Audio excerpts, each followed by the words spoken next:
بسم الله الرحمن الرحيم. الإخوة والأخوات، السلام عليكم ورحمة الله تعالى وبركاته. هذا الشخص هذا اسمه رشيد نكاز. رشيد نكاز جزائري وفرنسي، فرنسي الجنسية وجزائري، مولود في فرنسا، جاء إلى الكتبية. الإخوة الكرام، إليكم مقاطع الفيديو التي استفز فيها رشيد نكاز كل المغاربة بمدينة مراكش أمام مسجد الكتبية، وادعى أن مسجد الكتبية جزائري والذي بناه جزائري، وهاجم المغاربة في حقوقهم، وروج لمجموعة من الأكاذيب والادعاءات التاريخية التي استند إليها لمهاجمة الحقوق السيادية للمغرب في أقاليمه الجنوبية، وأشهر خريطة مبتورة تتجاهل الحدود التاريخية والشرعية للمملكة، يعني خريطة مفقودة الأقاليم الجنوبية. السلام عليكم. الزول في الأول، مرحبا بكم en direct de la ville de Marrakech. Vous avez ici devant vous la majestueuse mosquée Koutoubia de Marrakech, qui a été construite une première fois autour de 1146 et une deuxième fois autour de 1156-1158. Et devinez par qui cette mosquée a été construite? Par un Algérien, un berbère algérien qui s'appelle Abdel Moumen. On le voit ici dans cette magnifique statue qui a été érigée au centre de la ville algérienne de Nodroma, non loin de la ville de Tlemcen. Alors Abdel Moumen, l'Algérien, a fait ses études donc à la mosquée de Tlemcen, et autour de 1123, il a rencontré un autre berbère qui vient du sud du Maroc, qui est appelé Ibn Toumab. Ce Ibn Toumab est célèbre car c'était un prédicateur convaincu, passionné, un grand théologien. Et la rencontre de ces deux hommes a eu lieu non loin de Béjaïa, la capitale des Hamadites. Vous savez que Béjaïa était la première capitale de l'Algérie au XIe siècle. Et à ce moment-là, Abdel Moumen s'apprêtait à parfaire ses études de théologie à Bagdad.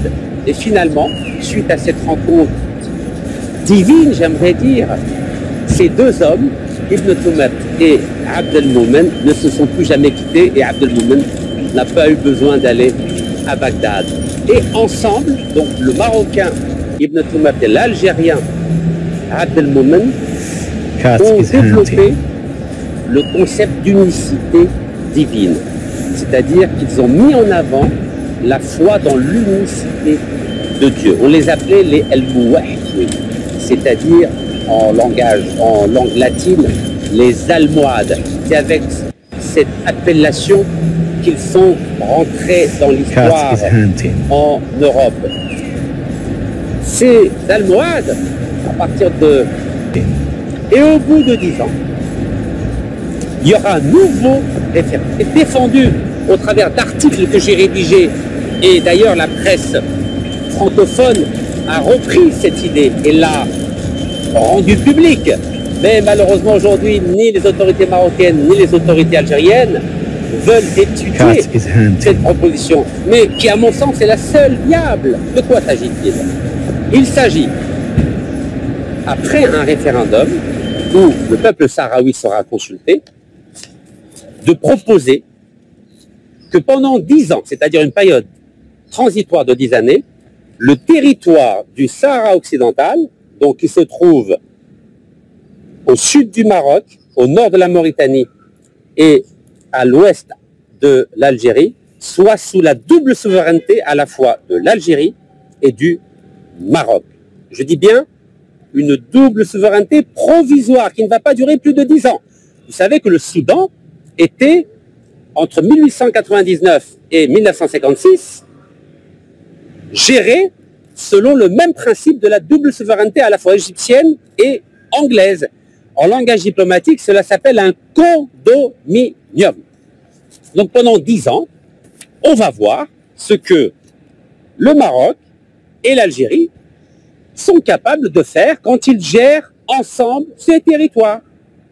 Et au bout de 10 ans, il y aura un nouveau référendum où, cette fois-ci, on poserait 3 questions au peuple sahraoui. La première question est, est-ce que vous, peuple sahraoui, êtes d'accord pour continuer à vivre sous le régime du condominium, c'est-à-dire de la double souveraineté algéro-marocaine, comme ces 2 drapeaux que je porte aujourd'hui? Deuxième question, est-ce que vous voulez être géré selon le plan d'autonomie marocain qui a été proposé déjà depuis 2007?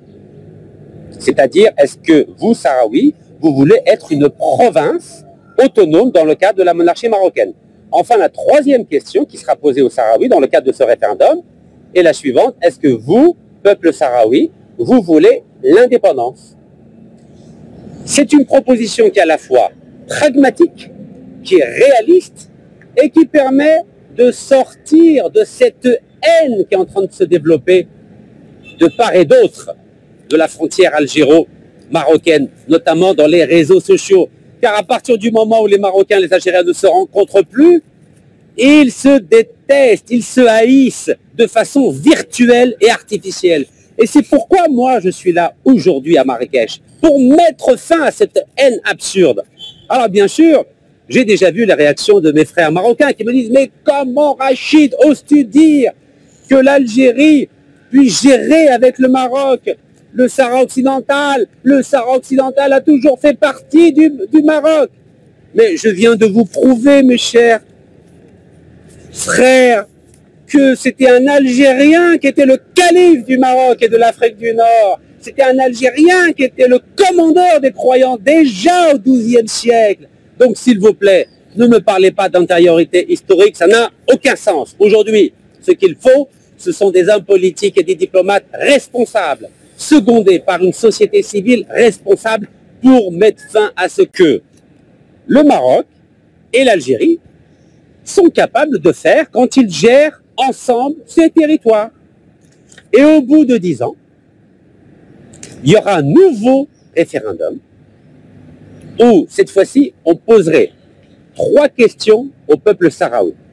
La première question est, est-ce que vous, peuple sahraoui, êtes d'accord pour continuer à vivre sous le régime du condominium, c'est-à-dire de la double souveraineté algéro-marocaine, comme ces 2 drapeaux que je porte aujourd'hui?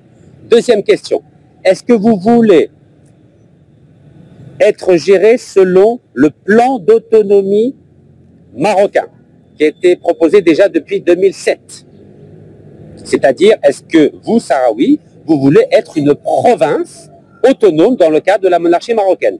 Enfin, la troisième question qui sera posée aux Sahraouis dans le cadre de ce référendum est la suivante. Est-ce que vous, peuple sahraoui, vous voulez l'indépendance? C'est une proposition qui est à la fois pragmatique, qui est réaliste et qui permet de sortir de cette haine qui est en train de se développer de part et d'autre de la frontière algéro-marocaine, notamment dans les réseaux sociaux. Car à partir du moment où les Marocains et les Algériens ne se rencontrent plus, ils se détestent, ils se haïssent de façon virtuelle et artificielle. Et c'est pourquoi moi je suis là aujourd'hui à Marrakech, pour mettre fin à cette haine absurde.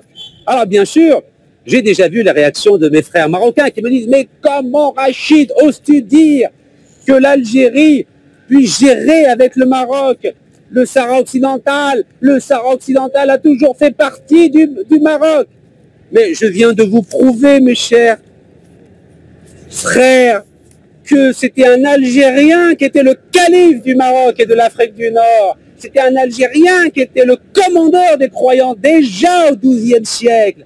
Donc, s'il vous plaît, ne me parlez pas d'antériorité historique, ça n'a aucun sens. Aujourd'hui, ce qu'il faut, ce sont des hommes politiques et des diplomates responsables, secondés par une société civile responsable pour mettre fin à ce